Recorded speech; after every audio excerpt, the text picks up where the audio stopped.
So you are afraid of something. You'll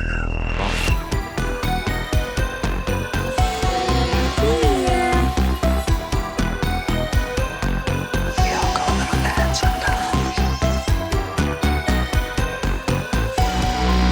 You don't know what death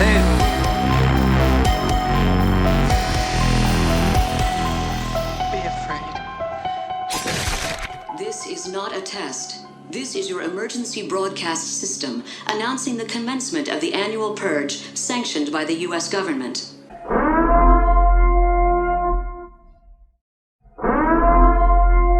Welcome to the madness. We are the Mouths of Madness, your new favorite podcast for horror movie reviews.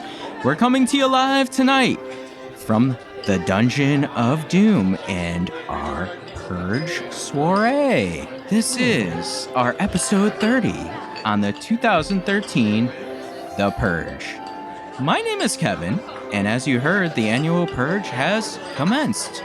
Let me go around and introduce you to the other members of Madness, these fine gentlemen that are going to join me tonight on the Purge of Purges. Daniel! Kevin, my dear friend, thank you for inviting me to this lovely pre-Purge soiree. You have assembled quite a nice accoutrement of weaponry and armor, but I must say, you've really outdone yourself this year with this fine amuse-bouche of mind-altering physics. The bath salts are exquisite, I'll tell you. In all of my years of doing this, there's nothing more unbecoming than a moment of clarity in a fit of blind rage. It's very uncouth to question what you've become in the middle of a finger blood orgy. Rude, actually. Bearclaw, will you be adding to your decadent belly button collection this Purge? Oh, I will, and I see those physics have kicked in. I've got my... They're delightful! I've got my assless chaps ready to go. I've got my inexplicable hockey pad on one shoulder, which offers little to no protection. And I've got my baby face mask ready to terrify the purgies, if you will. Ooh, I like it, Bearclaw. I like it. I've got a new recipe this year. I hope you all try it. I would not, but I thank you. Pray tell, what may be? Ooh, Logan, the youngest member of Madness. Are you ready for the Purge this evening? I say, I'm very ready. I see Bearclaw. Very nice decadent belly button you have. Ah, yes. I say, I'm doing a very nice job today. I've had a little bit too much to drink, but I'm having a fun time. I'm over here with my Mrs. Mac, my prized possession, my invention from last time. We had a little bit of a laboratory session. And Ooh la la. Oh, yes, French. I love it.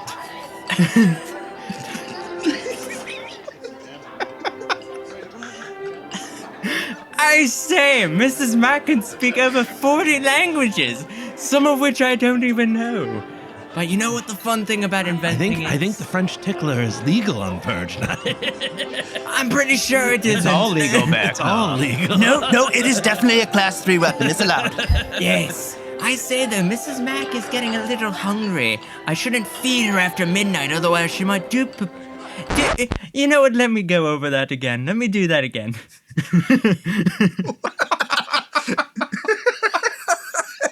Logan got into the bath salts. I apologize. I say, these are very nice bath salts, sir. I should have eaten them though. I have a very special present for us all. A little surprise.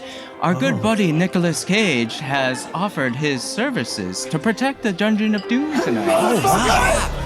You'll stand as a centurion.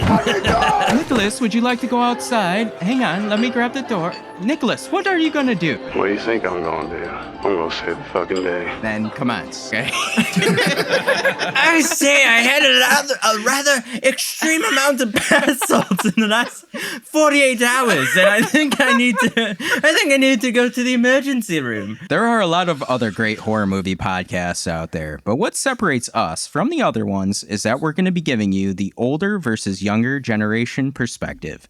Myself, Dan, and Bearclaw were all born in the 1980s, while my son Logan was born in the 2000s. So this is the clash of the generations.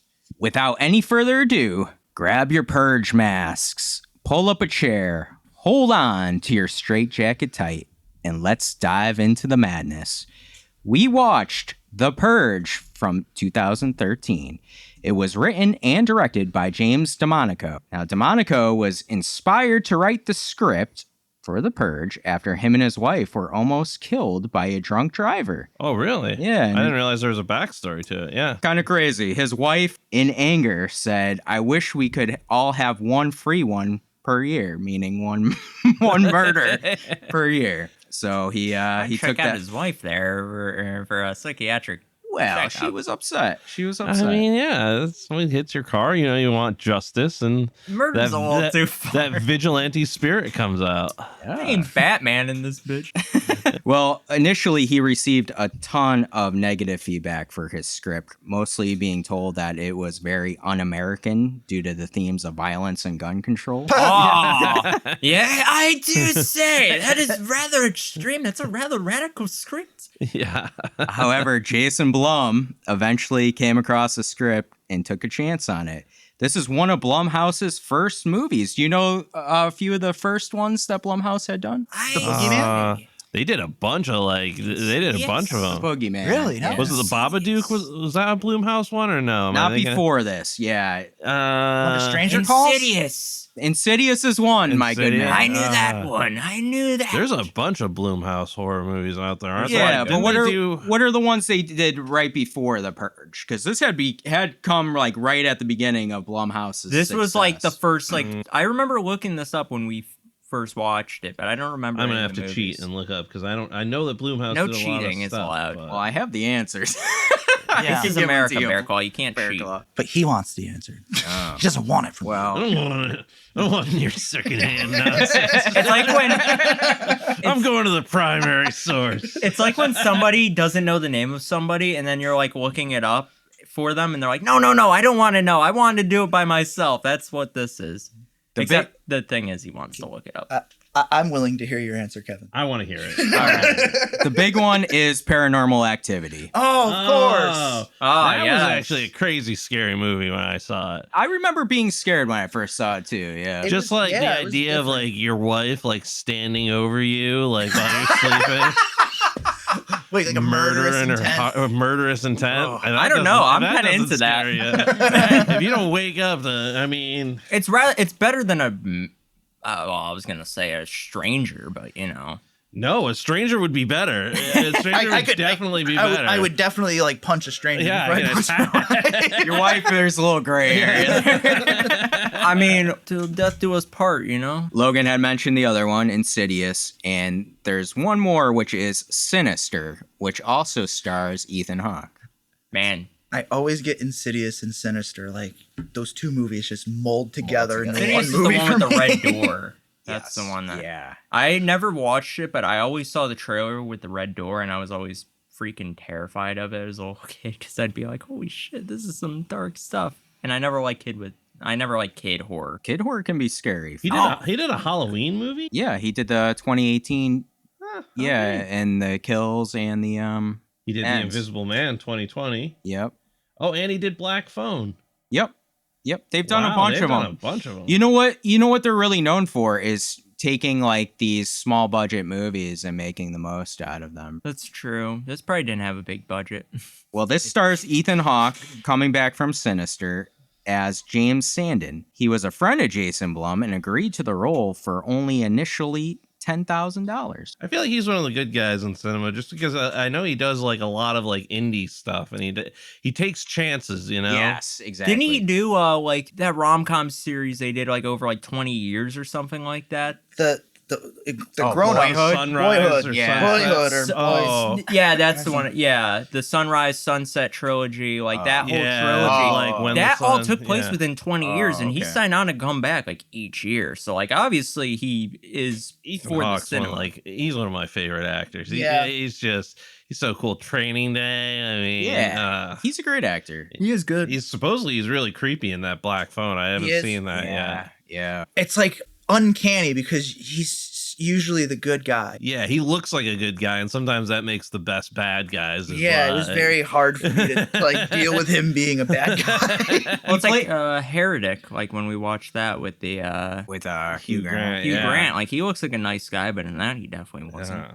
Well, I think that's part of what plays into the Black Phone so good is Ethan Hawke like plays with that. His character, anyways, plays with the Yeah. idea of like, no, I'm a good guy. I'm a friendly guy. Oh, but yeah. like, you're not. Negative Ghost friendly Rider. guys never say they're friendly guys. The Purge only had a budget of $3 million. Really? Yeah, it was a very low budget movie. Like I said, low budget. You know how much it made at the box office? It did pretty good.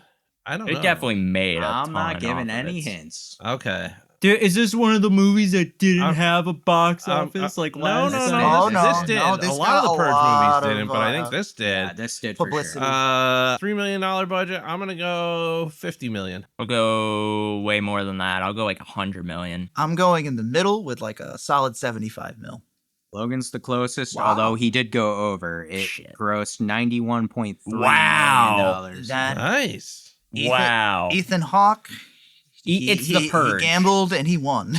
He gambled and he won. I mean, this was a big movie in its time. 2013, The Purge was like, everyone was like, oh, have you seen That it? made a ton of money off of its I initial mean, it budget. became a franchise, so it had to have done very, that very that was part of it, and also the thing that it was like a pretty big movie at the time. I've seen, this is my first watch of the first Purge movie. Mine too. I did watch the show for a little while. Oh, which so was- you watched the show before? I watched the this? show Okay. before this, Oh, okay. which the show was pretty good. I only got a few episodes deep, but the show was like, I really enjoyed the show. I was very surprised by like the content for what they were showing the first couple of episodes. Oh, yeah. For like it being a network show. I was like, damn, this is like this Yeah, could go on like hardcore, HBO. Yeah. Oh, I'll Yeah. have to check that out. HBO, man, they know what they're doing. Currently on Rotten Tomatoes, The Purge has a 41% critic score and What? a 36% audience score. No, what? For Really? a, for a $91 million. Well, I mean, there's some movies are trash that make that much. Oh yeah. I mean, I guess it wasn't that. I mean, Terrifier. Oh, Jesus Christ! But people actually Bearclaw, like the Terrifier Shots fans. Oh my god, they're already against us. Duck and cover. Do you remember when you were like, "Oh yeah, I might want to go see Terrifier 3 after we record the Terrifier movies"? I was like, "No shot! I'm never watching one of And these I again." watched it streaming, and it's my favorite of the three. So Yeah. That's not a good thing. If I it takes rated you it that 2 long, stars on my letterbox. wow. It went over that 1-star hump. The other two just couldn't get over. But that's Terrifier 3. Let's give you our overall thoughts it back on The Purge. Let's not talk about that. Dan, start us off. I first saw this movie as a release on video after it went through the theaters and everything.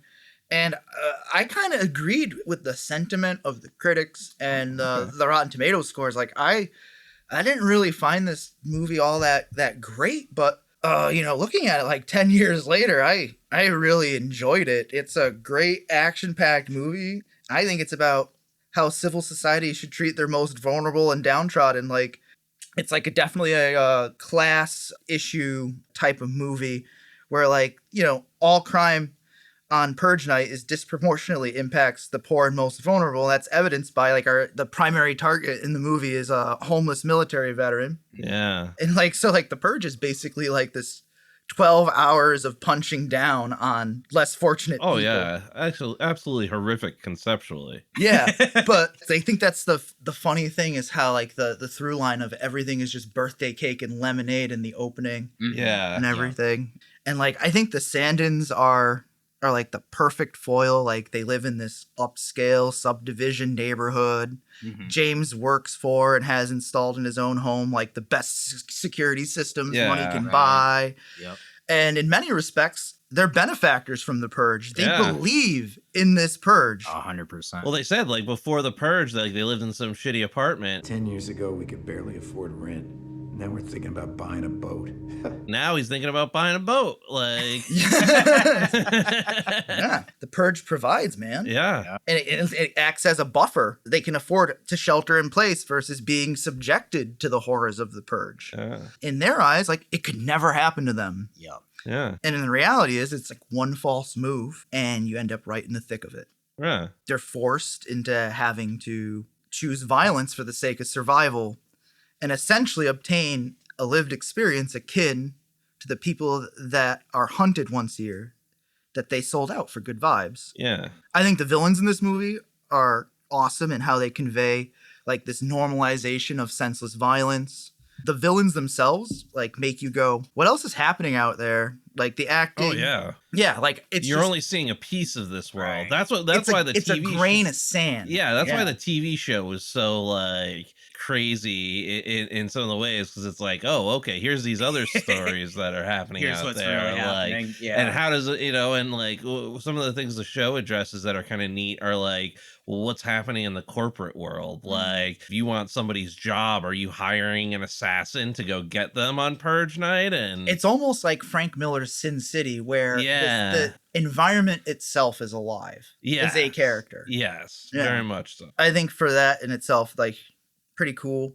Acting is great. How they got Ethan Hawke and Lena Headey for $3 million. I had trouble with Leah Headey though. She's awesome. Don't get me wrong. She's an amazing actress. But like her playing a housewife kind of rings. I don't know. Just doesn't. She doesn't throw off housewives vibes. She didn't sell you. Cersei Lannister. Yes. I was just about to say, you want her burning down kingdoms? Mama from Dread. Amazing. I don't know if you guys have seen Dread, but Mama from Dread, where she's like the queen of the peach trees there. Absolutely fantastic. But like as supposed to be kind of like a tender housewife. Yeah. I don't know. She doesn't really doesn't do it for you, dog. Doesn't do it for me. Not gonna work for me, dog. Yeah. I liked her in this role because she wasn't a bitch. Hate Cersei. I don't know. Like I felt like empathetic for them, because I think at the end of the day, like for them, it was just about, security and taking care of their children. I thought they conveyed that really well. Like it made me care about the family and how what their fates were going to be at by the end of the movie. Right. Those are kind of like my overall thoughts. I think it was also a great creative choice for this movie, like we talked about before, to cover it as a singular event, because it's like just like this little glimpse into it, like it's like a crack in the door. Yeah. It lets your mind just explore. One of the fun things about this movie is, and I don't know anybody whose reaction hasn't been this, is, or it doesn't spark this conversation, what would you do in this scenario? Yes. How would you, what would you, I would be feel like that scared was the shitless. immediate like reaction of like, okay, so there's this thing happening. You don't know what the consequences are. You don't know, did you rub somebody the wrong way at work? Do they find you annoying? Maybe they'd like to take a baseball bat to your head. Here's my thing. Here's how I would play it. Don't give your freaking kid the passcode to the security system. Oh yeah, but I mean, then it would have just been family inside drinking wine. It's just one of those things where this is truly like a post-apocalyptic society. Yes. Like that is very clear to me, because And it's so normalized. That's what makes it so creepy. Gunshots are gonna happen tonight, okay? It's nothing. yeah, I agree. It's like it's normalized, it's creepy, but at the same time, it's like one of those things where it's like, if something like that were to come to pass in the real world, I think it's one of those things where like 99% of people or 95% of people would probably be indoors, houses locked, security system enabled or whatever. But then there'd be that 5% roaming the streets or out for vengeance on their boss, or like, I don't think it's the instinctual thing, but it almost speaks to how this fictional government dominates its populace. And like, it's very much about like how like, yeah, the killers out there are like the top rank. Like they're the ones going out having a blasty, against people that, homeless people and things of that nature. So it's like, it's really more for them than it is for like the general population, because I feel like most people are not going to go out and participate in this. I don't know. Yeah. In a real world scenario, but so it's very much like this post-apocalyptic, weird, new founding fathers. Like the movie sprinkles in stuff like that. That's like, well, now I'm invested in the world building here. Yeah. It gets you thinking about the bigger picture of what's Yeah. but it doesn't give you any real like definite answers either. Yeah. So that's a good thing. But leaves you wanting more. And Exactly. they leaves you provide wanting more, a year yeah. later. Exactly. Now, Bearclaw, this is your first viewing, right? on Yeah, The Purge? yeah. What did you think after seeing it for the first I time? like this movie. I thought it was a very interesting movie. I really liked that it was a security system salesman. I thought that was cool. The acting was a little bit meh, if you want my honest opinion of it. Like I said, Lena Headey, like amazing actress. I don't know if this was a role for her. Ethan Hawke was great in this. He's going to be good in most things that you put him in. I thought the kids were kind of awful. I must go punch that baby. They're pretty. I didn't like The the kid kids. had like one face, like the entire movie. Even like when he was letting somebody in, it was just this blank expression. They're kid actors. Kid actors suck. Yeah. Well, Not all kid actors. not Yeah, all. not all. A very like probably 99% of kid actors Yeah. do. I also liked the different themes as far as like, you know, the group of people that were coming up were like highly educated psychopaths, right? Yeah. That were like, oh, you're like us, so Right. you should Like just our let us families. in. You should just let us in so we can get that swine. And like, I found a quote that kind of resonated with me about like the theme of the movie. And I don't know who this quote is accredited to. It's not me. So he said, the escapism of fantasy is that evil is concentrated in a couple of destroyable objects or people or things or dragons or whatever, not the desperate, smoky, and hazy throughout the hearts of your neighbors. And, you know, like that's like one of the things that this movie does really well is, especially towards the end when the neighbors show up and everything like that, is it's one of those things where it's like, if you have a Michael Myers movie, Michael Myers is the evil in the world, right? Like that's very clear, but that's not really the horror or one of the horrors of the real world. You never know if like a coworker is going to backstab you or if your neighbors really hate you and they're just tolerating you, or like, you know, there's treachery in the everyday heart. And it's one of those things that this movie kind of plays on the horror of that. So I really enjoyed that aspect. It's like of the humanity element to us all. Yeah. Like, there is evil thoughts behind most people. Everybody, yeah. To a certain extent, I would say that there's, you know, that everybody has bad thoughts. You know, obviously, most people, you don't act on them. You know, everybody deals with frustrations You don't like and stay traffic. in it for like hours on the day. Yeah.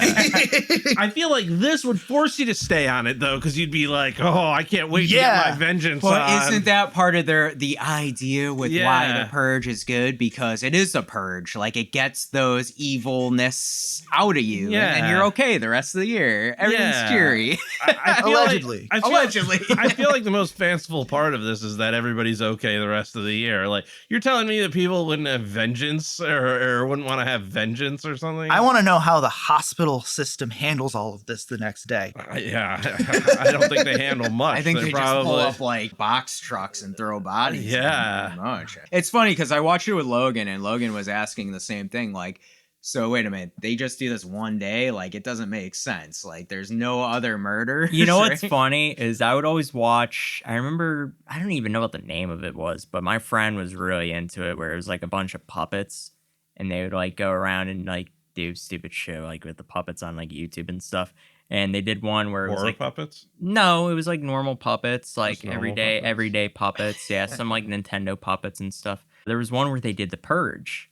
And I remember this was like 2016, maybe 2017. So like I was still relatively young at that time. Editor's note: Logan is still relatively young now. So the Purge, horror wasn't like a big thing for like us kids. But then I got that video and I was like, shit. And I remember watching it and it was like, it was kind of like a Tyler Perry, like scary movie, like kind of Purge.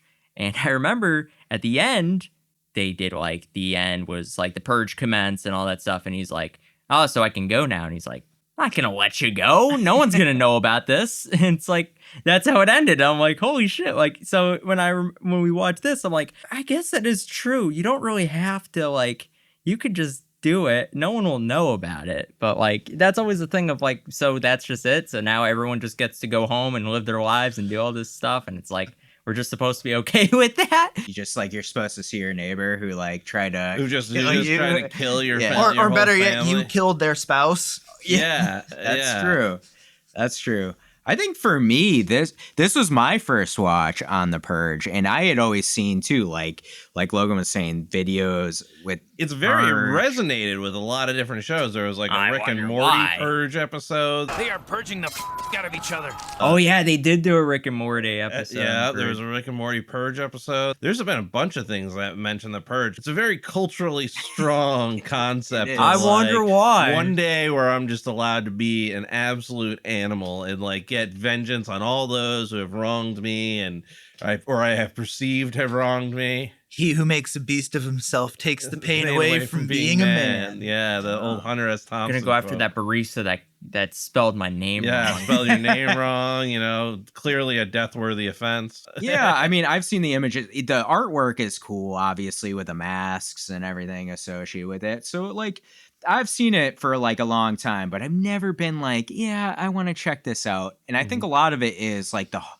I knew what it was, like the home invasion kind of angle. Yeah. I've never been a fan of the home invasion kind of movies because usually associated with them are like the SA stuff and like, a lot of kind of torture scenes and things like that. And for me, it's not only just watching that play out, but they're kind of boring, to be honest with you. Funny Games is one of the big ones, and I can't stand that movie me much. Me neither. And that's one of the movies that like really turned me off to this, like in wanting to see this. But I will say I really liked it. Well, this one, it definitely kept the violence at a very, PG-13. Nagasaki Tower kind of, Die Hard level, where it's not like crazy sadistic, even though it's like weird. And I think that's when it's really cool is when it's weird, but it's not like crazy sadistic. I think the violence is more, I would consider it like it's visceral. Yeah. It's very visceral and just violent. Yeah, no.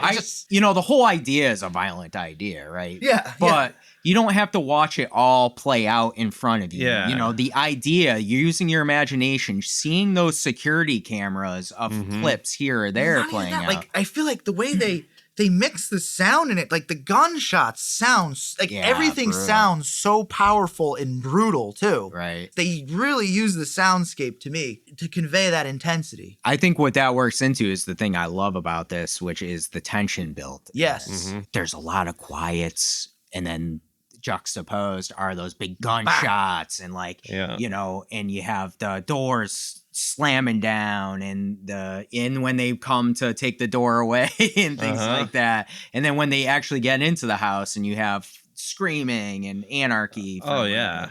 So it's really good. I think the tension is what I love. I love the atmosphere, how it is that one house. Like, yes, we get to see a little bit here or there, the outside world, but it's really like we're in here with them. And like you said, Bearclaw, what would you do in this situation? And I think what this movie does best is it's engaging with the audience. What very you do? engaging movie. Where's your kid going? Like, get your kid. Would you let this poor homeless guy in to your house? Yeah. What are you doing? You're right. And I think that's what's so cool. And that's what's awesome about like horror movies is when they do engage the audience. Yeah. Because you become involved in the movie, invested and caring, like you said, Dan, caring about these care characters. about those characters and what their fate is Right. going to be. And I think what's really amazing about this movie, and even the last like 3 or 4 movies we've covered, there's this through line I've noticed with all of them, and the theme is always isolation. Yeah. Even with this one, Yeah. with the intimate setting of it being in the house, and you being in the house with the family, it is a very isolating setting as well. You're in there with those characters. And think about that homeless guy, how isolated he is. Yeah. Like, throughout he was a really good character. He was one of the best acted characters in the film as well. He was, for sure. And I think that's one of the things I wish a little bit more on him. But at the same time, like, What else would you have got? I mean, maybe it's a good thing too, because we still have those questions of like, who is this guy? Where does he come from? What side is he on is the real big question What of like, side is what he is on? he going to do? That's true too. You don't know what he did prior to running into the polite leader and his gang of lunatics. Now, Logan, this was your first watch as well, right? With The Purge? Yeah. What are your overall thoughts? Thought it was fairly good. Much like Kendrick Lamar, turn this TV off. I don't like this sort of movie because home invasion stuff is a little rough for me. That's one of the deep fears I have in the back of my mind. Like, if my home was ever invaded, I'd be like the worst. You wouldn't go Kevin McAllister on him? Oh, no, I would. I'd be the worst for them, though. I would be annoying as shit, too. I'd be, like, mocking them and shit. I'd be, like, just making their life a living hell to the point where they were like, okay, this kid is an asshole. Like, let's go beat his ass. And I'll be like, okay, fine, have fun with that. Like, I got bats, I got shit all already, just in case, There's been times where I'm like, oh yeah, that'll happen. But for me, the reason I don't like The Purge mostly was because it always scared the shit out of me. Like, especially as a kid. Really? Well, we all remember good old Blockbuster. Good old Blockbuster video home store.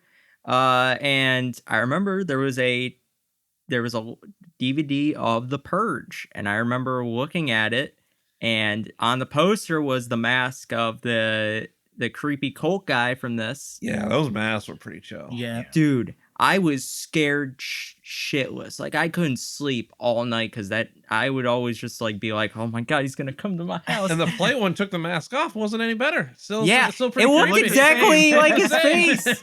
They copied his face onto those masks. So like, yeah, I already had a bad preconception. Of course, like, like entertainment loves to make The Purge. So like when I saw that video and then like, other stuff like that, I was like, man, The Purge seems like the worst outcome. And then I finally watched the movie and I was like, this is good. Like, it's a good movie. I don't think at all like it's a bad movie.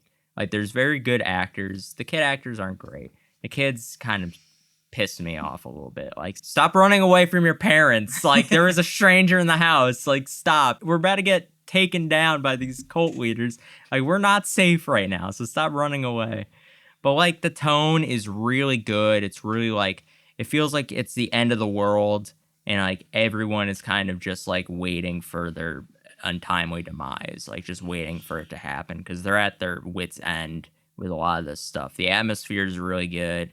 Not a lot of music, I will say. Not a lot of music, which is a big thing that I kind of hated. Score was I think it was very dim with the music. I think I would have liked John Carpenter synth would have made some of the scenes a lot. That would have hit. I think I would have liked a little bit more of like a theme, like to go around the movie. Like, I love in like Candyman and stuff when you hear the little trill going on. Like, I like that shit throughout the movie. Like, that's my only big criticism, is there's not enough music. But like, I don't think it necessarily needed it, but it would have made it a little bit better. Yeah, just to have like an overall just to have it associated with it. I hear you. I think that would work too. Especially I want to get into some of the opening scenes of the movie, because I think this is where too I think a theme would have been played perfectly. Yeah, I don't know why they didn't. Especially the cookie theme, or the cookie opening with the oh, here, have these cookies. Yes, I have a new hobby, baking. I made way too many cookies. Kind of playing into this impending doom, because it's weird. It like, feels right? like, you know what it felt like to me, and even towards the beginning when they were totally sealed in, it felt like there was a storm going on, or like right before like a snowstorm, That's or a good like idea. I like that, or like a hurricane or something, where everybody's a little on edge, everybody's like gathering supplies and stuff, and they're like, everybody's like, oh, are you ready for the storm? And and then you go in. That's what it very much had the vibe, and when they were first locked in before anything had gone sideways, it very much felt like they were like preparing for like a hurricane or something. I like that idea. Yeah. Did you guys feel like, because I picked up on some weird vibes right away from kind of the interactions with the neighbors. Oh yeah, at the beginning, and it just seemed off, right? You know, your husband sold a new security system to almost every home in this community. Some people are actually saying this neighborhood paid for that new addition on your home. Everybody's seen the law. Yeah, everyone is. But with this kind of society, no one is really normal. Like, nobody is. Even like the people that have, because like Bearclaw pointed out, everyone kind of normalized the shit out of this. Yeah. And it's like, it's not right that how normal they are. Well, what's interesting, I think deep down, subconsciously, they know it's wrong. Yeah, and even Ethan Hawke's character knew it was wrong. Like, when he was explaining to the kid, like, of why it happens, like, it's for the good of society, which is all bullshit to him. He doesn't even support it. It's like there's a philosopher out there who says that, if you're kind of just a normal person, you're probably committing some type of great evil. And I mean, what I would say to that is just thinking about it is, if you wear like clothes that are manufactured by slave labor or something like that. I mean, you're complicit to a certain degree in some type of, terrible sin or some type of human bondage or something like that. So, I mean, it's one of those things where I'm sure like 95% of the people don't condone this or aren't really cool with it. But the people in power or whoever these new founding fathers are have set this thing up. And it's one of those things where we just got to grit down and normalize it and survive the night. And, it really is only 12 hours. So, okay, if it restores our country, supposedly. Rationalization kicks in. And then, you can rationalize some pretty horrific stuff, Yep. I love at the beginning when Ethan Hawke is in the car too, and he's got the radio on. And I thought this was Barry Sims from Halloween 6. It reminded me a lot of it. I'm going to go kill my boss. Yes. Pete from Northern Virginia. What's your purge plan? I'm gonna hunt down my boss. That son of a bitch has it coming. Exactly. It's like, what? Oh yeah, and people all excited, like talking about it like it's a sports event. Like there's people I'm sure who are like excited to just watch all the footage. Just like I can imagine myself in some type of bunker, but I would be like watching like something that would tune out this whole experience. But no, they have like a sporting event, cameras for like Purge events and stuff. Let's be honest, boys. We'd be content creators for the Purge. I don't know, man. Logan, I'm sorry. You got to go out there and get some real-time interviews for us. Hello, I'm out here in the middle of the Purge. Logan, man on the street, Purge 2025. Now, sir, what can you tell me about the Purge? Oh, well, that guy was a real asshole. He shot me in the head. I'm bleeding out at the moment, so back to you. I want to ask, too, what did you think about the setting where it was? Because not many horror movies are in this setting, I think. I know it's supposed to be like maybe LA or something like that, right? It's LA. But it's like Southern California. It's almost like desert backdrop. Yeah. It could be Arizona, could be LA, could be... Yeah, I think it almost plays better in some of those spots, like the clearly affluent areas, clearly where everything is safe. Because I mean, there are some. It can never happen to me. Yeah, because I live in this safe area. Yeah, the streets are empty. It's not like because I mean, I imagine some places in the world, unfortunately, life is this. It's not just a 12-hour stint, and it's absolutely terrible. But it's one of those things that this was meant to be in like this super safe like community, like they're members of the community, although you could tell right away they're pretty sore about having to buy the security system. Because like it put the addition on their house and stuff. Yeah, they were pretty the neighbors weren't too happy about that. I mean, I was thinking that too was kind of playing on that famous trope in movies of like the jealous neighbor, right? Yeah. Greed, but like it's like motherfucker, like the movie did twist and turn on me a little bit, because I thought the neighbors were coming to help out, and it was just more going to be like hey, we're still one community, and it was going to be kind of a positive message. And Wrong. Then they were there to help them. For themselves, because you're our meat. Before we get to the ending, though, I want to ask, this is the biggest question, right? You see the homeless man on the screen, No. through the camera. Logan, you're already saying no. No. He's bleeding out. No, don't care. Do you bring him in? Nope. If he's a veteran, of course I do. Yeah. Of course I do. Nope. Not only that, but now, if they do come a knocking, which they were probably going to anyways, you got somebody trained in firearms. You got another asset to the cause, man. Tactically, there's a lot of weak points in this whole scenario where they could have really trued things up. Bro, I'm not even talking about like this guy. I'm talking like you see a guy like 2-Bit out there. Like, I'm letting him. 2-Bit bringing is 2-Bit definitely coming. Dude, Sockle too? Sockle too. I mean, I can't say anything because I don't have kids or anything, but like, let's say I had like 2 little kids that are barely like, like they're not like these kids. Like, my kid ain't gonna shoot at anybody. Yeah. Imagine that. You have that life in there. You have this small like home, and there's this homeless guy screaming out for help. Like, I probably wouldn't. I'd be too scared to. Considering my current layout of where I live, it'd have to be a no for me, dog, because they'd be very easily be able to get in. Yeah. Just one kick of the front door and poof.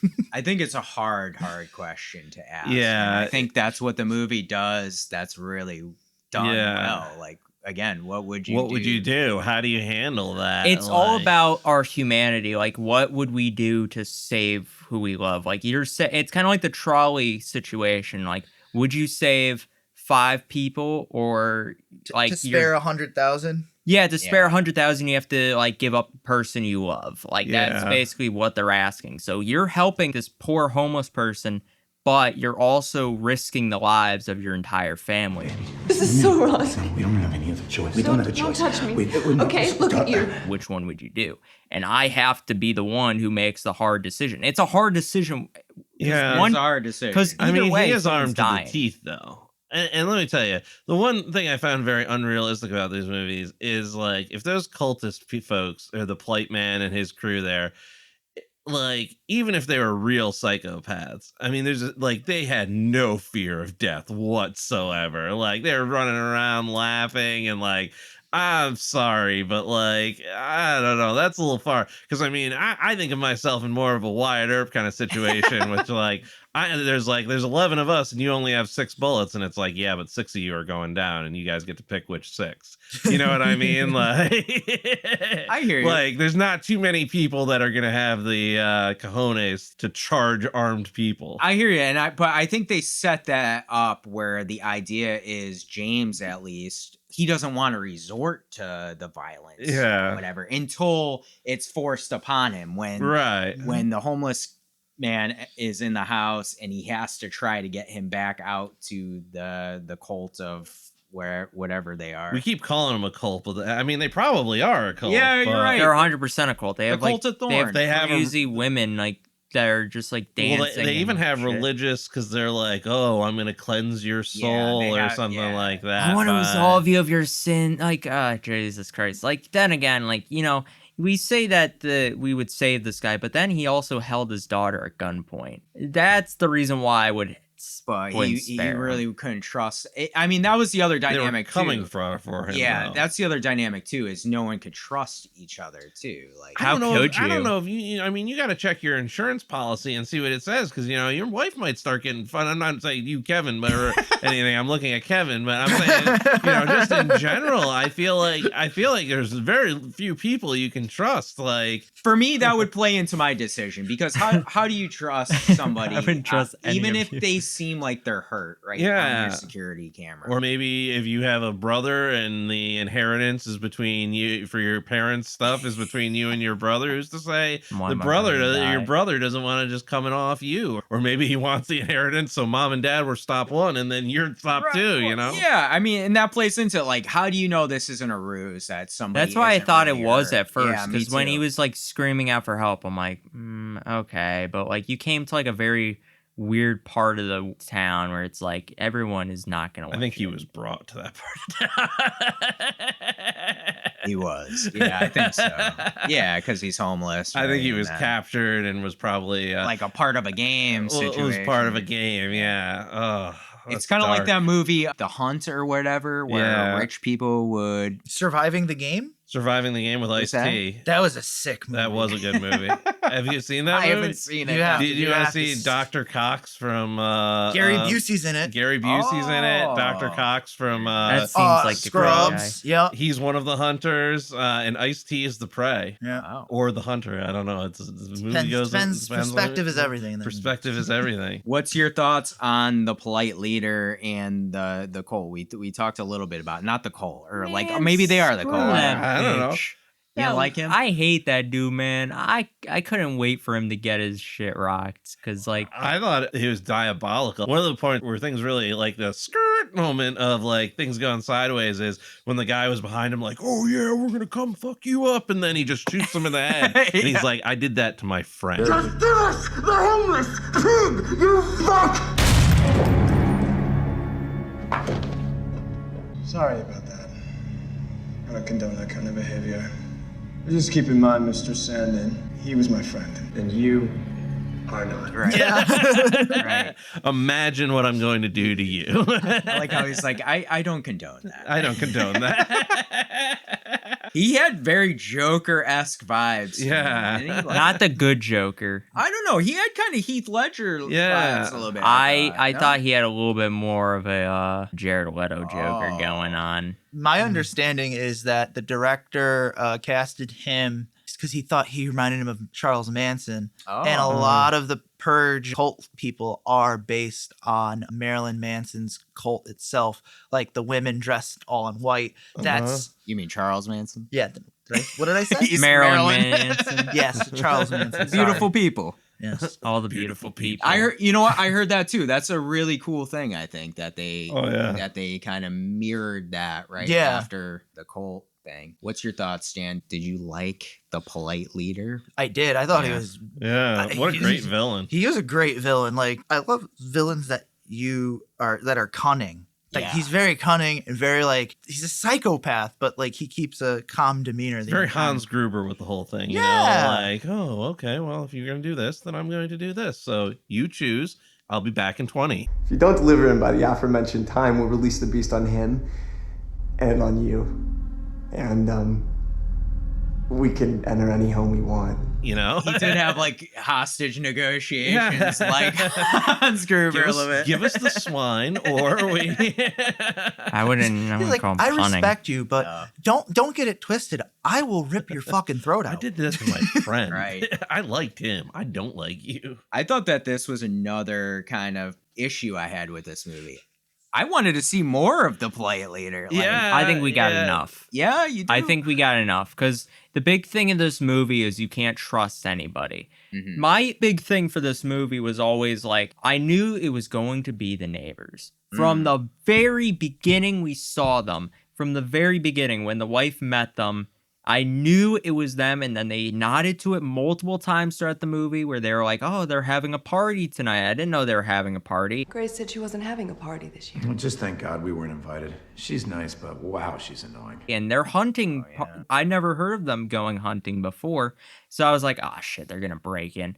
So when they did, I was like, well, now we got the actual villains here, which are the neighbors. You They were knew jealous. them as the villains. I right knew away. they were because they Yeah, were. I thought they were going to come in as the good guys. Rich I know. white I thought guys. so too. Like I forgot. Like I said, I hadn't seen this movie in a while, and I completely forgot that they turn on at the end, and I was like shocked. You just got to Yeah. read the signs. Read the signs in horror movies. Logan too, he brought up something I was thinking too at the time. Like, did they send the cult? They 100% there? did, because there's a line that the cult Conspiracy leader theory. guy says where he's like, "Oh, your nice neighbors told us that you are hiding someone." Several of your dear neighbors informed us that you have inexplicably given him sanctuary. And I was like, "Fucking assholes!"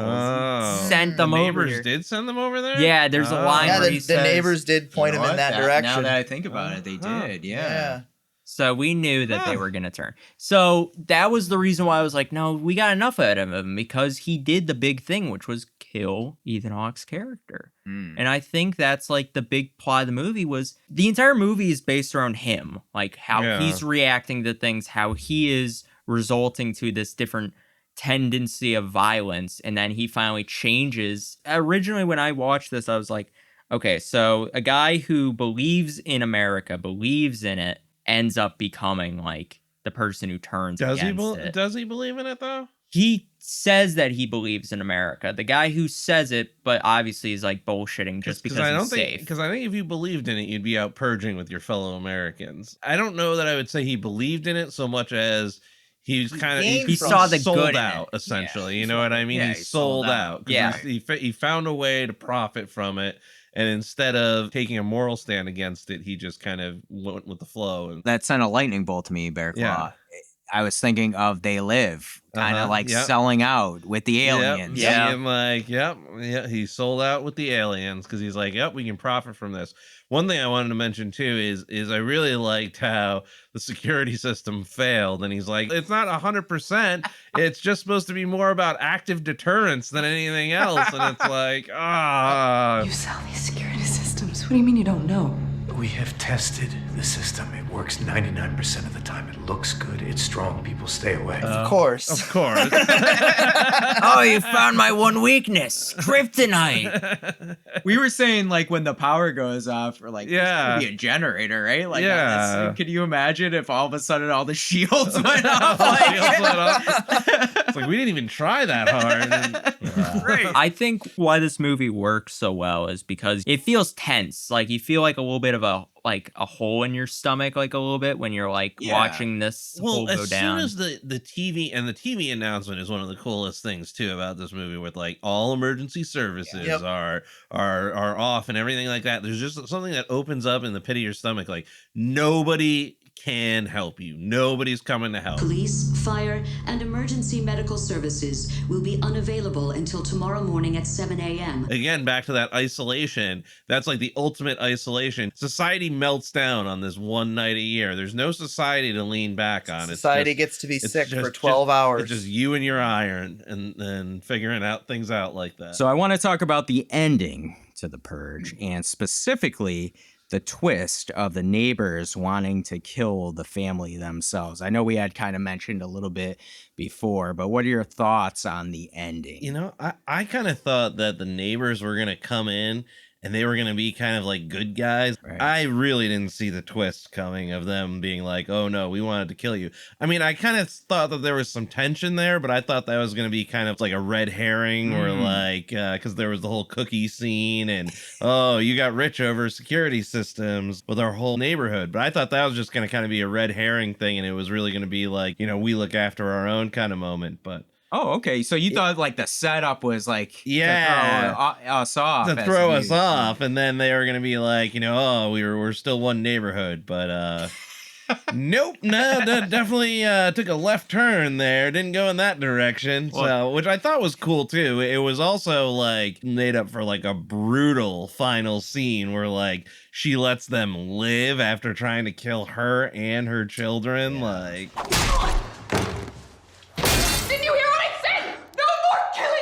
Wouldn't be me. Oh, you would have let them die. They wanted to die. Just get it over with. Kill us quickly. Well, here's the thing. Where do you go now? You're kind of like, you're still in the neighborhood with them. I guess you can leave. But you got a year to put your house on the market and go to Canada. No. I stay. You would say? No. Stay.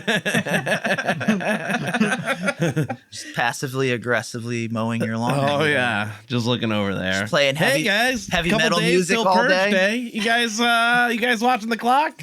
I would send my dog over there to shit in their yard all the time. I wouldn't aggravate them past the point where they already are. Why? Because you know next year, if you stay in the neighborhood, you know next year is going to be a purge like no other, because everybody's going to be out of 10. Even if you stay in America, you're still going to get in the purge. You know, either way, you're probably going to have yourself with another neighbor situation. And also, what was her job? We don't know what her job was. We don't know how she's taking care of that house. The husband probably, like, procure that house. She probably had OnlyFans. Oh, yeah, could be that. Lannister and OnlyFans? She may also have had an illicit drug trade, and then later in this, she moves into peach trees and becomes Mama, the evil villain from Dredd, which I can't believe nobody's seen but me. Nathan, please tell me you've seen the movie Dredd, about Judge Dredd. Editor's note. Nope. Such a great movie. Oh my goodness. I thought you were going to talk about Pablo Escobar for a second. No. She plays a drug dealer called Mama in Dredd, and she deals this drug called slow-mo, which like makes everything slow motion. But Dredd and the Purge universe are not mutually exclusive places, I feel like. I feel like there could be a Judge Dredd kind of individual, and maybe in the later movies. Yeah. Logan, how about you? How did the ending hit for you? I saw it coming. I knew the neighbors were sketchy from the beginning. I was like, oh, you guys are weirdly like smiling and kind of like going up to them. Like, I don't go up to my neighbors. I don't say hello to them. You don't bake cookies and... No, that's the other thing. Like, they were very nice about it, and they were talking about their house. Like, they're like, oh, you have such a lovely house. And they're like, oh, are you having a party tonight? And they're like, no, it's the Purge. And then later on that day, they're like, oh, wait, there's a party going on. And they're hunting buddies. Like, so I knew there was like something going on. I didn't know that she was going to survive, but like at the same time, like, did you like it? No, because like at the same time, like, yeah, I saw it coming, but I don't want it to see it coming. I want the ending to you be wanted like to subvert your expectations. Yeah, because like horror movies aren't supposed to be predictable, but like this ending really seemed like it was very like predictable. Like you could have called it from the very beginning from all the neighbors, like weird like vibes and stuff. Yeah, they had weird vibes. Dan, did you think that this was a predictable ending? No, actually, this also caught me by surprise, and I was pleasantly surprised by it. I liked the twist. I also thought it was a good creative choice to have like the father get killed eventually. He didn't make it out, right? And so like it is like just Lena Headey trying to stave off like all of her psychotic neighbors, and then our veteran friend comes and saves the day. Yeah, he does. He really does. See, I wanted more again of the polite leader, and I wanted more of that kind of at the ending. I think that's what was good though, because we didn't see much of him. That there's more to go off on. Yeah, you want more, and I think like that just is a perfect thing, because that again kind of subverts the expectations of the viewers, because you're kind of like, oh, here's this guy that's going to be the main villain of this movie, and they're like, nah, it's like he's only going to be here for like 2 minutes. Bigger picture too, it also demonstrates that the Purge doesn't fucking stop. Right. After the leader is dead. Yeah. Right. Yeah. Right. There is no like, this is it. We're safe. Yeah. Also, your door is freaking wide open. Your windows are smashed. How are the neighbors planning on getting in there, I wonder? Okay. You know what? I want to bring this to conspiracy corner. Okay.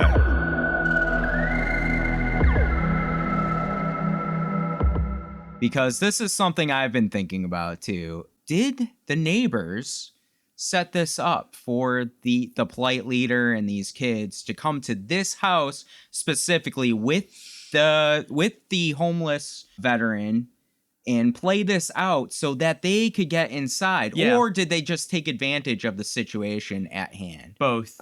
I was gonna say, it would have taken an incredible amount of foresight for them to have, because like he would have had to deactivate it, and they didn't appear. And I don't know, they could have had a massive truck in one of their garages or something that they were gonna tear the door off of this, but it didn't appear like they were armed or prepared to penetrate the fortress as it was created. Yeah, no, this is just a product of chaos and them being opportunistic in that chaos. I mean, we did hear it earlier, like the polite leader did say to them, like, hey, your neighbors informed us that you have someone in your house. Yeah. So the like, neighbors did rat him out. They ratted him out. Yeah, again, but opportunists. it came to their hands. It came to their hands. Okay, But they that were makes definitely sense. planning it from the very beginning, because the weird vibes are like something. And then they were talking about it later, like it's Purge night, you know? No one's safe. They were definitely planning it. I wonder what their plan A was. If it wasn't like, how are they going to get Wait in? another year. Yeah, maybe they were all at that party, like trying to come up with ideas. Yeah. How do we get in the house? Right. Yeah. It's like that famous meme with the Well, they all had early the day. Yeah, Early day, yeah, right. they all had the security system too, so they would have known its strengths and weaknesses. They would have been able to run. Maybe they found a way to hack it or something. I don't know. You're cordially invited to the Fuck the Sandins block party. Are you going to We're the gonna block roast party? those turkeys. Come one, come all. Let's get into hot takes.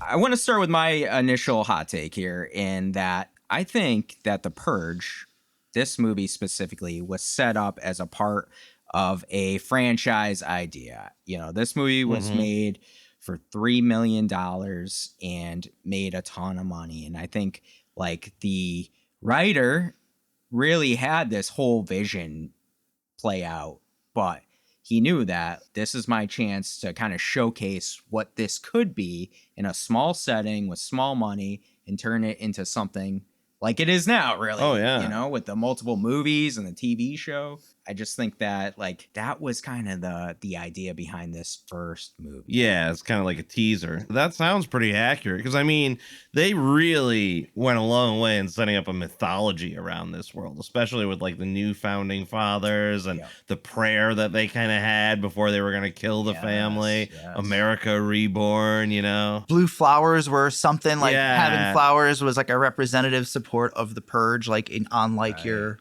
property. There's a lot of setup, and I think that's what's good about this movie is you're right, it is a teaser, and I think we got so little of what The Purge can be that there's so much more potential to make more, and I think that's what they're going for, because they knew this was a successful venture. Right. Like, it's not just a simple, like, oh, yeah, you can do this. Because there's so many different things you can do with The Purge. A simple home invasion, yeah, that's good for the first one.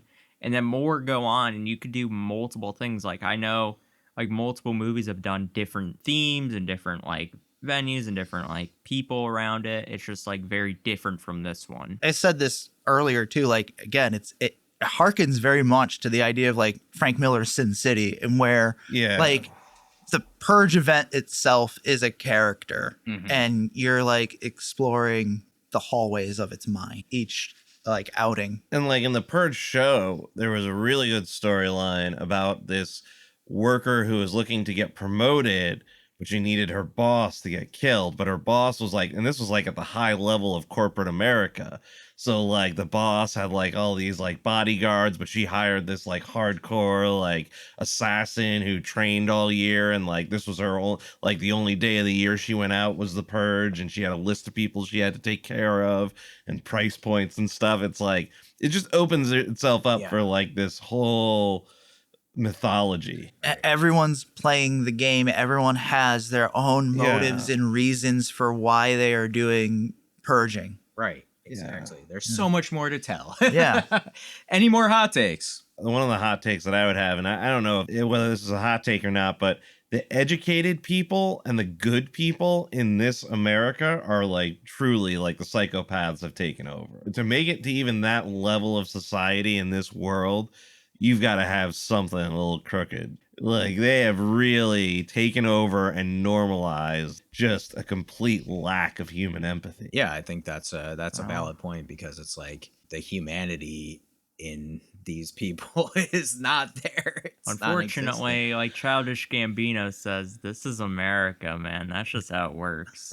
I have a hot take. Gentlemen, I have a question posed for you guys. If you had to be in any dystopian horror setting, which one would you choose apprehensively? Any dystopian? Street trash. Go hang out with my man 2-Bit. Yeah, just Sockle. The year 2025. No. If I had to choose one, it would be a tough decision for me. It'd definitely be between Fallout and Mad Max. I think I would lean towards Fallout at the end of the day. There's just a lot more wild stuff going on. I don't know if you guys know like the Fallout, if you guys watch the Fallout show or not. Yeah, I watched it. Truly excellent show. I played all the video games. I feel like I could be a good wasteland, a vault. Would you be a super mutant? Actually, I would probably be a ghoul, and not like a cool ghoul. I would probably be a maybe a ravenous, maybe a glowing one. Yeah, a reaver. glowing one. Yeah, in all likelihood, I would or I'd be one of the skeletons sitting there with like my thumbs up. So yeah, I think Fallout would be my choice of post-apocalyptic dwelling. Logan, you have one in mind? Blade Runner. Ooh. The replicants, huh? Yeah, I feel like I could rule that world. Mostly because I'm human. At least I think so. So, like, it wouldn't be as hard to kind of, like, do good in that world. Have your army of replicants behind you? Yeah. Dan, it's your question. What are you choosing? I am going to go with Snowpiercer. Oh. Yeah, just, that's fun. Dystopian Willy Wonka sounds interesting. That's fun. Yeah, that's just that fun. is fun. There is like an online fan theory that the guy Wilfred or whoever was running the train was actually Charlie. Yeah, from Charlie and the Chocolate Factory, and he took all the resources from Willy Wonka and he made his train because he saw the world was coming to an end. Oh, I like it. Yeah, that's a cool question. And I think the director even like admits that he had Charlie and the Chocolate Factory in mind when making Snowpiercer. Oh yeah. That was such a fun question. I want to pose it to our audience too. Yeah, let me know at thepaddedroom@outlook.com. What's your favorite dystopian world? I mean, they're all got shades of bad, but which one are you going to make the best of? Let me know at thepaddedroom@outlook.com. Kevin, which one would you if you had to choose? Well, like I said, I think straight trash probably. Oh, you said straight. I like Ready Player One. Oh yeah. But I'm no good at video games. That's true. I like the nostalgia parts. You don't have to be good at video games. You can be like one of those. You can be mid and still make some money. Yeah, all you have to do is just be a. Is be like a. Thanks, I appreciate it. All you have to do is just be a sweeper and just like collect coins off of like dead people. Like that's all you have to do. You guys should read that book. It was way better than the movie if you haven't. Oh, I'm interested. I would definitely read it. It's time for our Hall of Slain.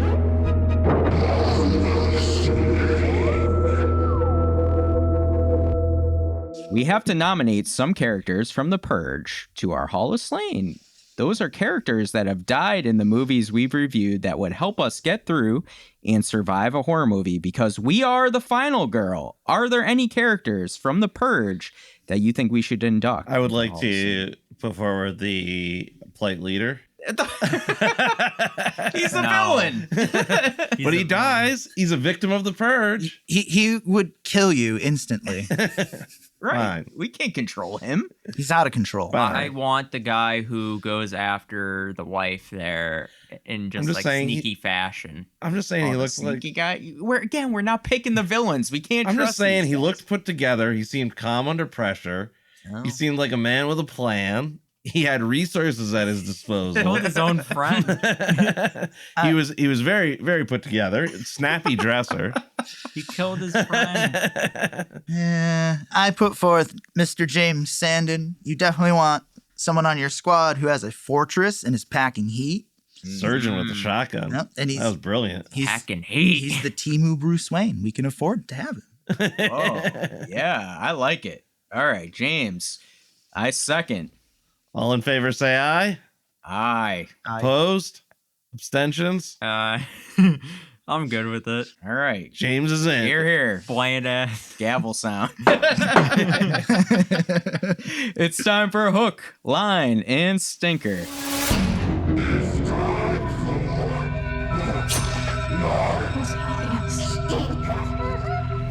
Our hook is our favorite kill of the movie. Our line is our favorite line or quote from the movie. And our stinker is something funny, awful, or weird that happens that makes the movie either better or worse. Usually worse. For me, my hook is the brunette purger who's wielding the axe and coming at James like a banshee. And he blows her away with a shotgun and her body just smacks the pool table. Yeah. I just thought it was like such a cool visual. I thought it was scary first. Like she was a maniac. Oh yeah, no, I actually, and I'll share this hook with you because I had that whole scene when he has that pump shotgun with the handle over it, which I had never seen before. Not that I'm necessarily an aficionado, but like I'd never seen anything like that before. But man, he was just tearing it up. Oh my god, yeah. He had a real moment with that shotgun. I mean, he hit multiple people, but those are all my hooks. Like that's why he's in our Hall of Slain. One of the reasons. That's right? true. Man, really useful. Some of the other members of the Hall of Slain, not as useful. Yeah, but they're still there. Rest in peace. I mean, like Burke. We can't forget about Burke Dennings. or the guy who likes film. You like film? Oh my god. Well, my line is, and this is how I kind of fit in another kill too. The plight leader is talking to James through the door, and one of the other purgers starts shouting like, "Give us the homeless pig!" And the plight leader shoots him, and he says, "Sorry about that." I don't condone that kind of behavior. Just keep in mind, Mr. Sandin, he was my friend, and you are not. Our equipment is arriving soon, and we will get him. Send out he, or that will be thee. I just thought that whole scene. That whole scene was chilling, man. When he iced his friend there, like, that was my friend. Imagine what I'll do to you. And Bearclaw, that's why we can't have him in the Hall of Slain. Listen, I'm just saying, maybe if one of the members of the Hall of Slain gets rowdy, maybe they need to be put down, you know? I mean... like Burke Dennings. Maybe Burke looking for them alien pubes. There seems to be an alien pubic hair in my jeans. He might... Hollis will pull them apart, though, at the end. Hollis is good at doing that. Well, he didn't make the cut. My stinker is kind of the way it was shot. It felt like 28 Days Later in some scenes where like the they would have done better if they had leaned more into 28 Days right. Later. If they leaned full into it, it would have been better. But this kind of felt very grainy and not very clear in scenes, especially in some of the dark scenes. It was tough to make out. I did like the night vision scenes. Oh yeah, those are pretty cool. Those are pretty good for the time too, but otherwise, like just shooting like regular in the dark, it was kind of tough at times. How about you, Dan? My hook is polite leader kills his friend for interrupting his conversation with Mr. Sandin. And yeah, fucking hilarious. I thought that was funny. And then the follow-up, of course, is you mentioned it already, Kevin. Sorry about that. I don't condone that kind of behavior. Just that whole monologue that he has there. You got me monologuing. Yeah. Stinker, boyfriend trying to kill Mr. Sandin. He fucked around and he sure found out. Yeah, we didn't even talk about that. Like, that was such a weird part of the movie, wasn't it? What's going through your head, buddy? Yeah, like, and that actually leads into my line of which is, I'm just going to go talk to your father. I came to see your father. Like, he's like, oh, we're stuck together, you know, we're just going to go have a quick conversation. And like, what was his plan? Like, that seems even ill-conceived for an 18-year-old or 17-year-old or whatever you're supposed to be. He's just a young, stupid kid, man, not thinking it. And he's just like, oh, I'm going to go ice her father, and then she's going to love that. So, right. Yeah. We're going to run away. We're going to live happily ever after. We're going to live happily ever after. Yeah. Like Romeo and Juliet, except the parents die instead of us. Just so weird. I don't know. I don't think he cared about her. I think he was just trying to get a kill in. Well, I'm glad he got shot. Yeah, I'm glad he got shot too. It was shit. He couldn't even shoot right. Yeah, I was gonna say he pulls out a hand cannon and can't even aim it right, and barely hold it up. James had enough time to get his shit in before he did. Like, that's insane. It's sloppy, just sloppy. He deserved what he got. And like the worst part about it, I think, was that he didn't even have like a cool mask or anything. Like he didn't even have style points. He was just gonna shoot him in the back like a coward. I know. Like at least like put on clown makeup or something. I don't know. Like have some pizzazz. Yeah, put some crow makeup on. Showmanship. Yeah, a little crow. Showmanship. Read some poetry. Crow makeup, Yeah. Bearclaw. Get all Yeah, a angry. little crow makeup. Talk about how leather it pants. can't rain every day on the Purge.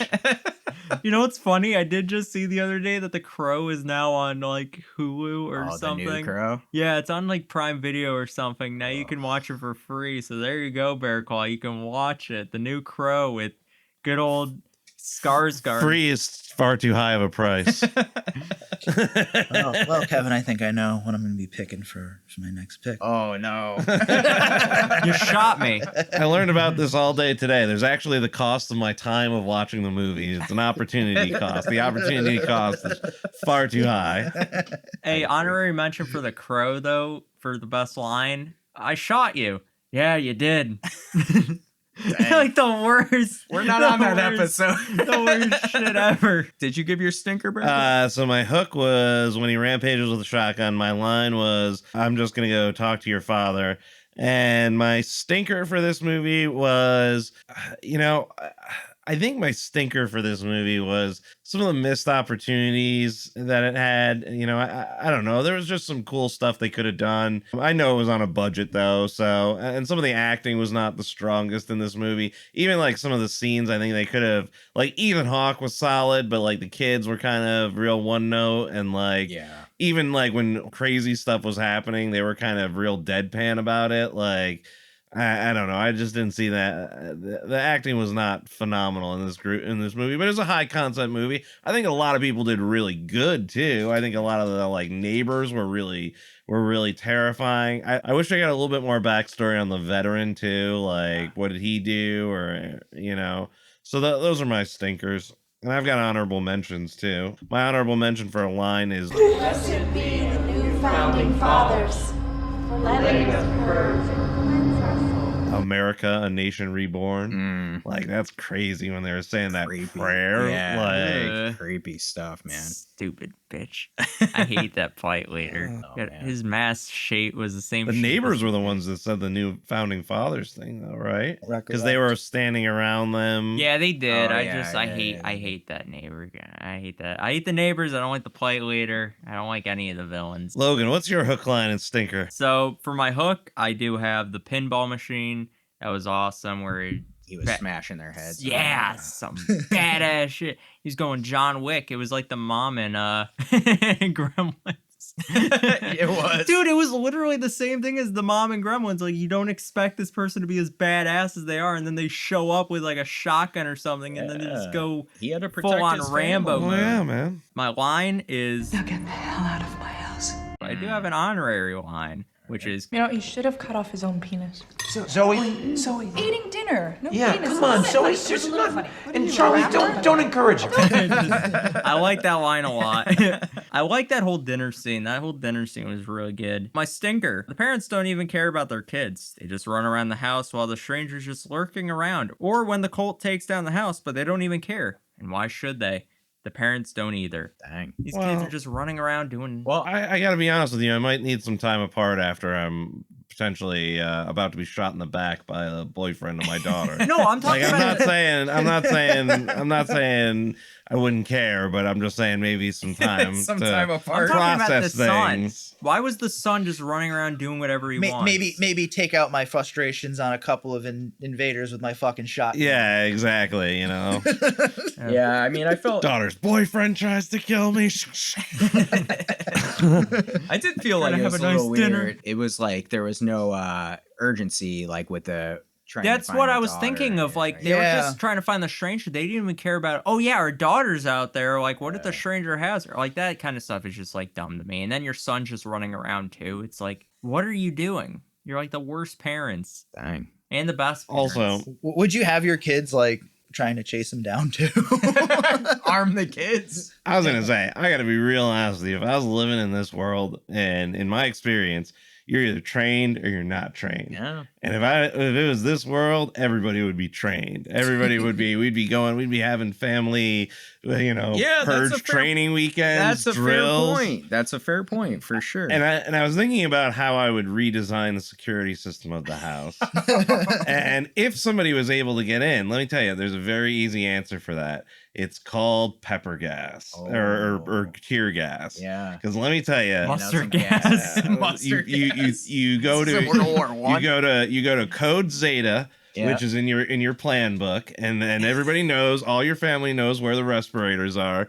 They're all strapping on respirators. Yep. You flood the place with tear gas, and then you got night vision respirators on, and you're ready to go pick off some ducks from that pond. Bearclaw, you need to be in this with Tactical designing these. I was gonna security- say, hopefully we will never need security systems like this. I'd turn my entire house into like the Jigsaw. Yeah, you'd go Home Alone on them.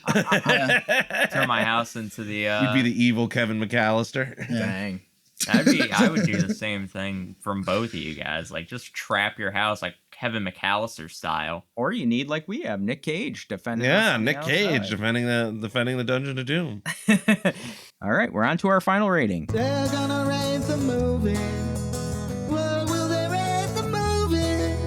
The killer is great, the victim sucks, the survivor is in between. What was that?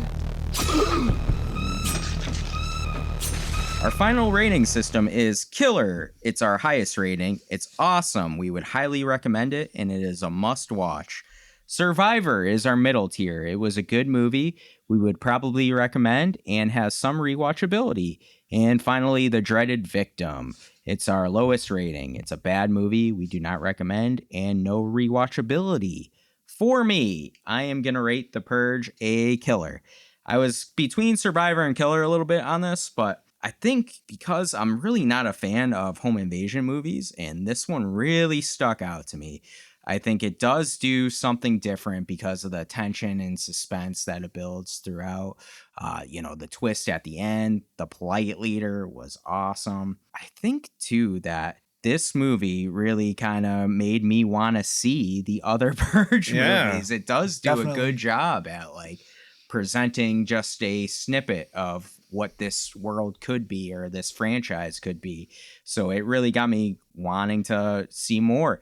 The biggest thing this movie does, like I said before, is it's very engaging. It puts you into the movie itself, and that's what a really good horror movie does. Like, that's why I'm going to rate this a killer, because it has you invested in what's going on, and it asks you yourself what you would do in these situations. I know, that's like the very tempting question of it, you know, because like even I, you know, having had some time between when I watched the movie and we recorded, I still kept mulling over in my mind, like, okay, well, what would my home security system look like? What would I do in that kind of scenario, you know? That's awesome. When a movie's making you question stuff, I think it's awesome. Dan, how about you? My second go around watching this movie, I was pleasantly surprised. I gave this a killer.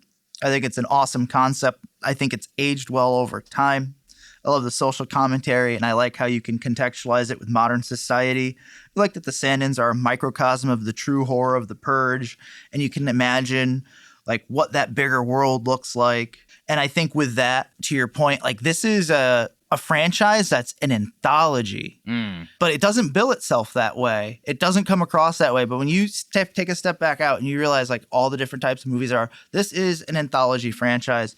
And I think I love anthologies itself. So it's like you're getting a full-length movie as a short for each franchise, if you think of it that way. This, I don't feel like it has a lot of rewatchability, but what it does is, like we've talked about, is it makes you want to watch the other movies, which I think is a better sell. Wow. I enjoyed the acting, unlike Bearclaw, who didn't really particularly enjoy it. I thought that they did a pretty good job, at least the husband and wife, showing that they really cared about their family and their safety. And I felt like they added and made it feel like there was more stakes. I cared about the characters. Right. There's nothing worse in a movie when you're watching something for 90 minutes and you don't give a shit about whatever Not a single happens person there. happens. Yeah. Just like, okay, everybody could die in a bomb in the end, and I'd be like, okay, good, time to go. But yeah, so I give this a killer. Bearclaw, what do you got? So I'm going to join you in that. I gave this movie a killer. I mean, in spite of all its problems, I think the concept rises above it. I love the twist with the neighbors. I think that's so cool. I think the Plight Man is an awesome Joker-esque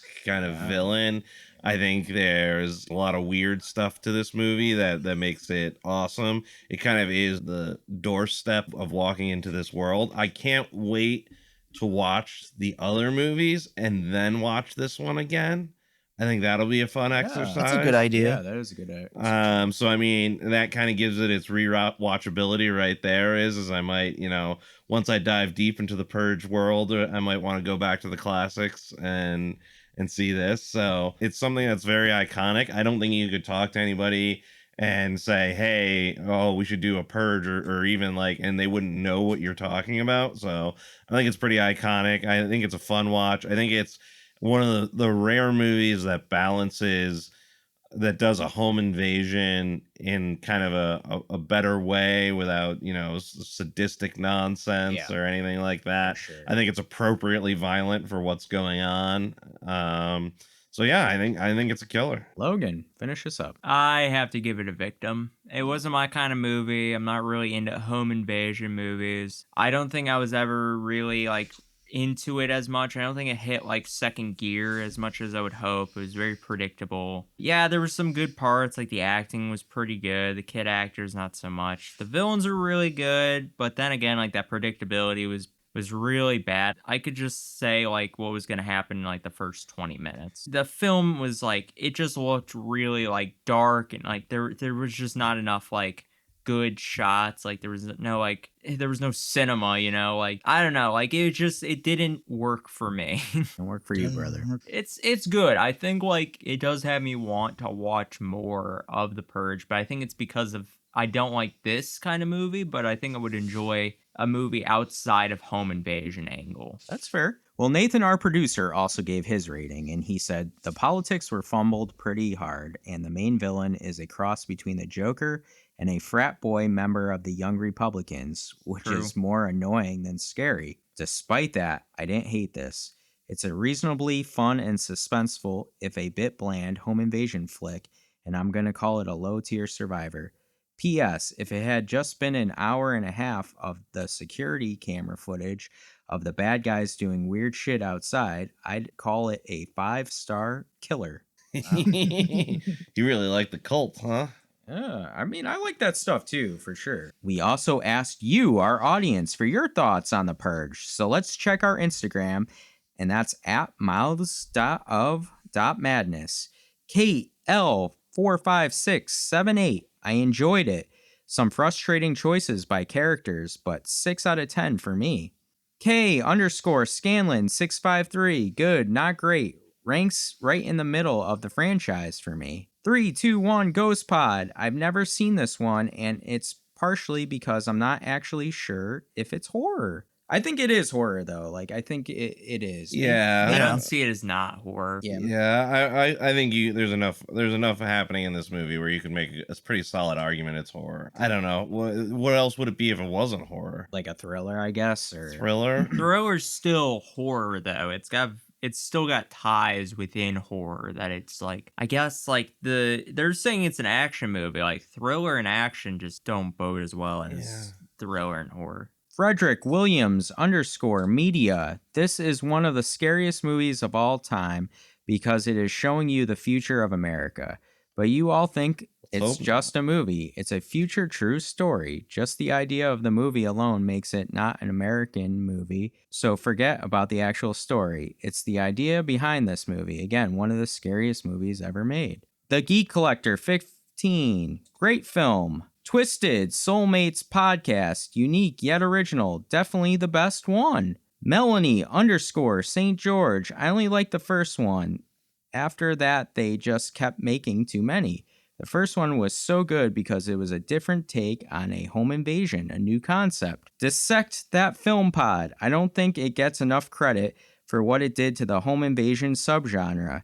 It's scary with how real it feels and what this country eventually could resort to. Well, there's a lot of people who seem to think that we're heading in the direction of a purge. I certainly hope that they're wrong. It's overshadowed by the overly high action sequels, but it needs to be given more credit.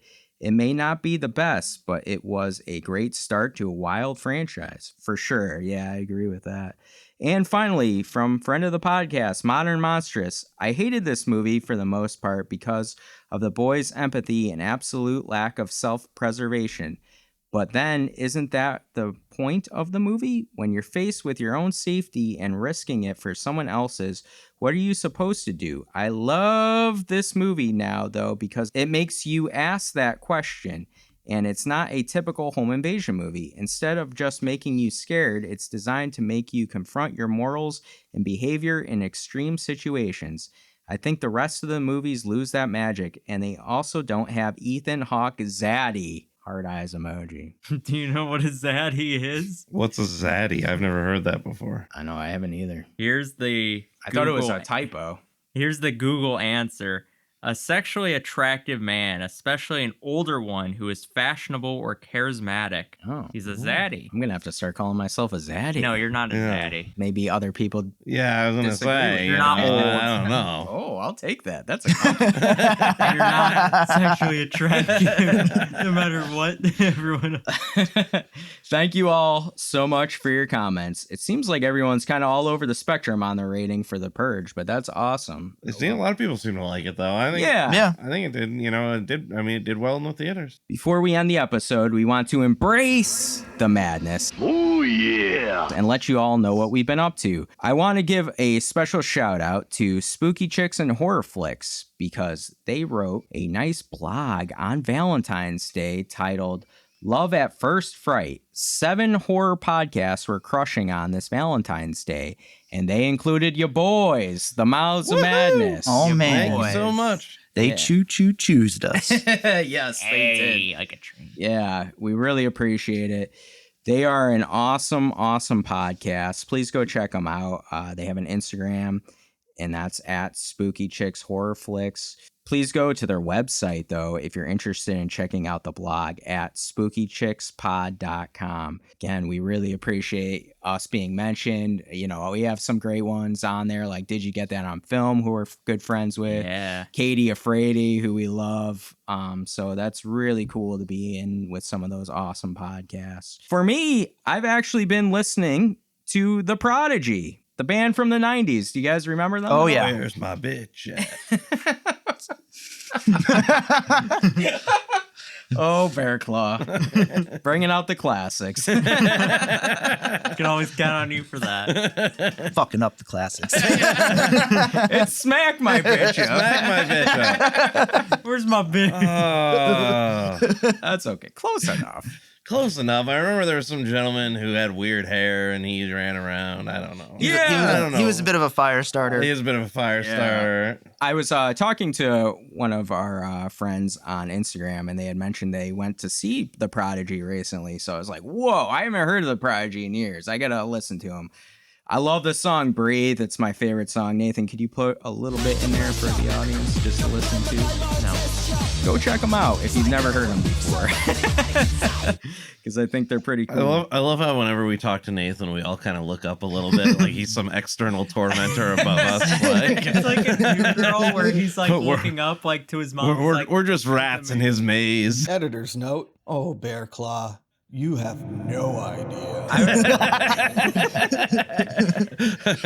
He moved the cheese again. Oh my goodness. I was thinking if you haven't seen it or heard it yet, you know, in my mind, he's the guy in our episode 18, The Cabin in the Woods. He's like the guys at the control panel, you know? Yeah. We're in the cabin. Yeah. We appreciate it, Nathan. Me and Logan saw Hard Eyes, so that was a cool movie. Really recommend it. It was a fun slasher for Valentine's Day. They kind of blend a romantic comedy and horror, and they're both done really well. If you are a horror fan, there is a lot to like for you, so I definitely recommend it. All right, Dan, how about you? I really got into Squid Game the last couple weeks. I watched the original first season a while back. Absolutely loved it. Then I got rid of Netflix, so I didn't really, time passed, didn't realize, life happens. And then come to find out there is a second season and a game show that I absolutely binged watched through. The second season was a little bit of a letdown, I thought. Not going to give anything away, but there's definitely going to be a season 3. It just felt like it shouldn't have happened. Yeah, I think shows need to stop going past what they think they should have, because like it has potential, but you have the problem of like you're trying too much to get The that British potential. are pretty good at like stopping shows before like they'll just like 3 seasons and then stop. Yeah, we just can't help ourselves We as need a money. culture. We just can't. I think it's also like it takes too long and there's way too much of a budget, and then there's also like production cuts and stuff like that. Like we had the big like writers strike that really stopped a lot of production, so like a lot of shows like took so much time.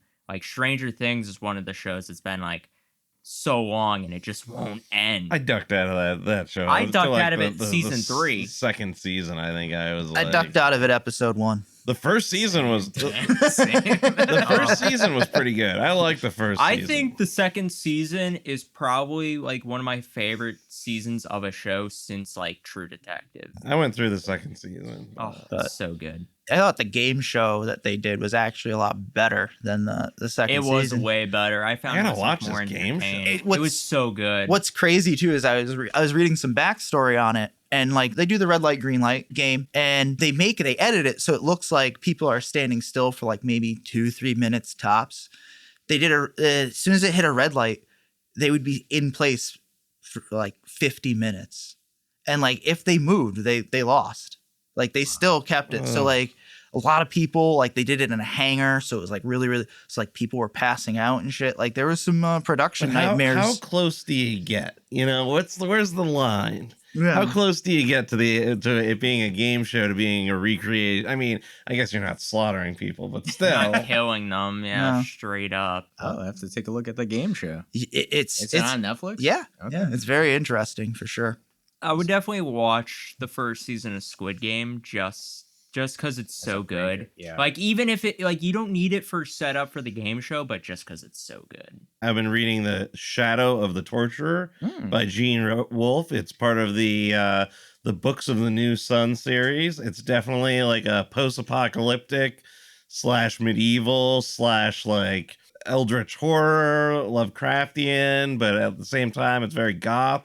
It's pretty cool. It's a pretty solid mix-up of things. I definitely recommend it. It follows Severian, who is a torturer's apprentice, and he's just going along and confronting the strange world that he lives in as part of the Torturers Guild. So yeah, it's definitely cool. I've been reading through that. I finished the first book. I'm on to the Claw of the Conciliator, which is the second book. So we'll see how that goes. And then I've also been watching a lot of Meat Canyon cartoons. Have you guys seen the cartoons from Meat Canyon? What is that? Dude. Oh, they're the best. They are a horror show too, but definitely check them out if you're that Taylor Swift Papa Meat. one.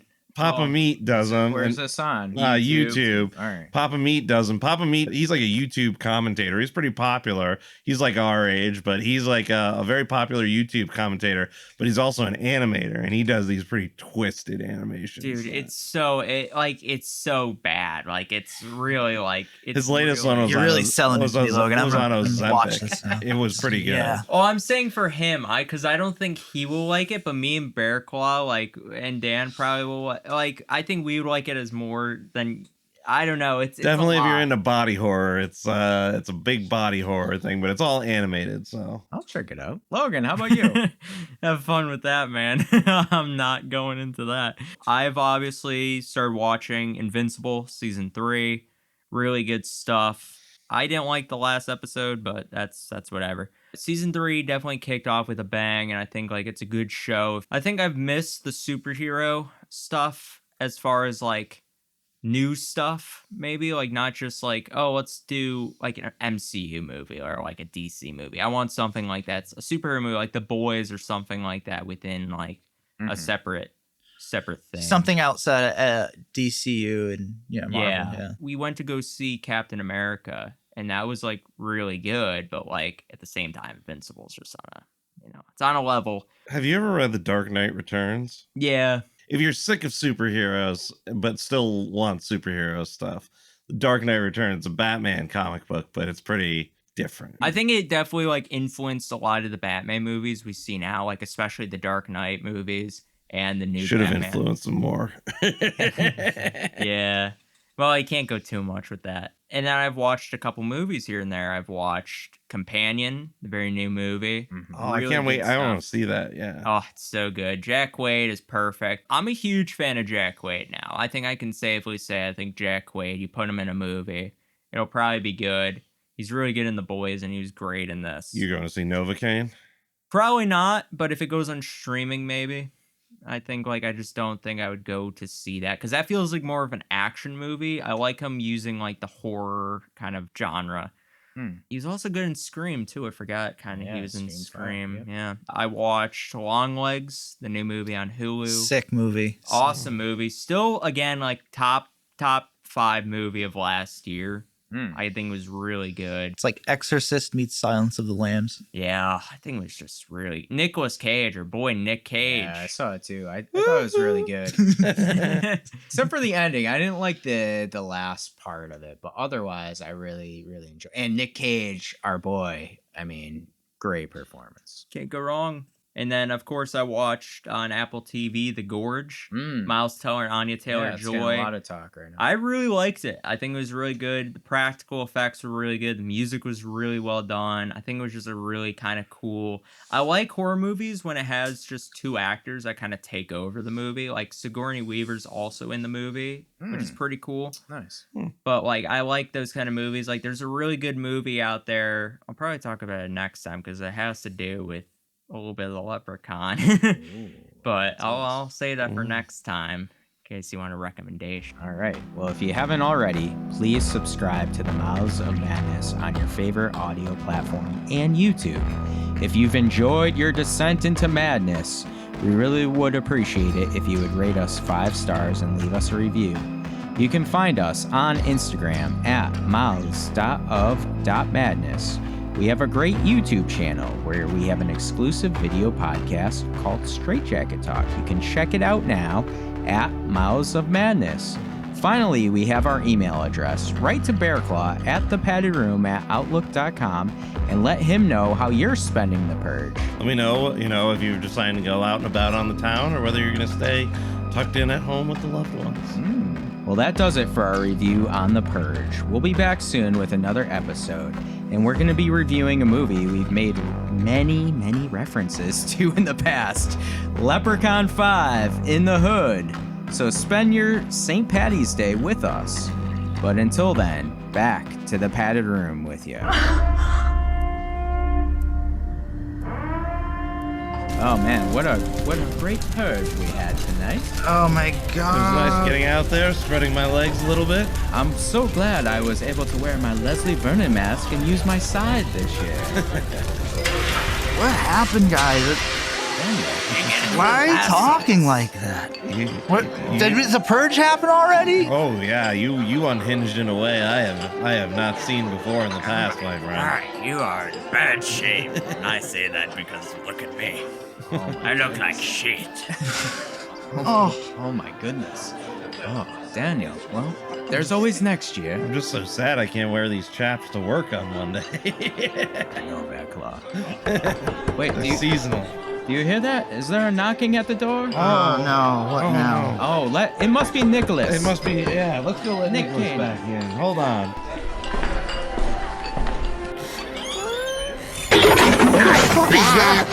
What is that? Somebody order a stripper? That is a little stripper. Why, I'm my a God. leprechaun. It's ugly. Oh no, it's the leprechaun. Oh God. Let me go. He's back. And he wants his pot of gold. Quick, get the shoes. Get the bag.